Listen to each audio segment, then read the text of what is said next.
ময়মনসিংহের ভালুকায় ইনকিলাব মঞ্চের মুখপাত্র শরীফ ওসমান হাদি ও বিএনপির মনোনয়নপ্রাপ্ত চট্টগ্রাম ৮ আসনের এরশাদুল্লাহকে গণসংযোগকালে প্রাণনাশের চেষ্টায় সন্ত্রাসী হামলার প্রতিবাদে বিক্ষোভ মিছিল অনুষ্ঠিত হয়েছে।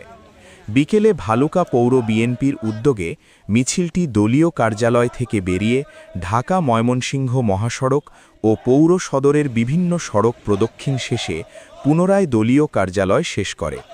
এ সময় বক্তারা দ্রুত দোষীদের বিচারের দাবি করেন।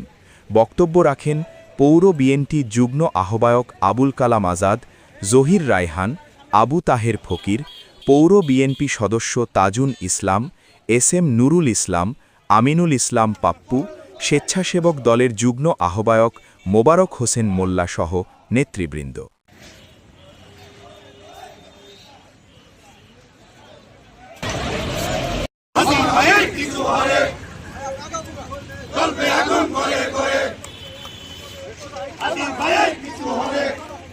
এমপি প্রার্থী তাকে গুলি করে হত্যা করার জন্য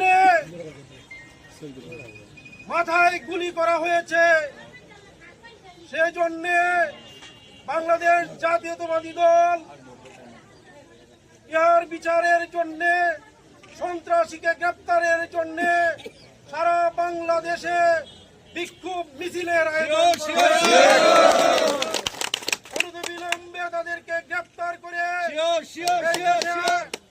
আইনের শাসনকে কায়েমের উদাত্ত আহ্বান জানাই। একটি মহল ষড়যন্ত্র করছে আগামী নির্বাচন বানচালের জন্য বিভিন্নভাবে বিভিন্ন অজুহাতে তারা নির্বাচন বানচালের ষড়যন্ত্র করছে।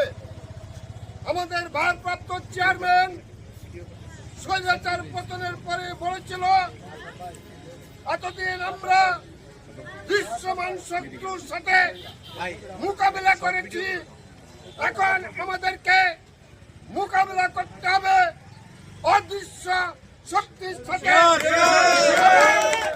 আজকে তা দৃশ্যমান হচ্ছে, আপনারা সকলেই দেখতে পাচ্ছেন, বুঝতে পারছেন। তারেক রহমান ভয় নাই, খালেদা জিয়া ভয় নাই, সহযোগী হয়ে তুষার হয়ে বাংলাদেশে তারা নির্বাচন বানচালের জন্য তারা নানা ষড়যন্ত্র করছে।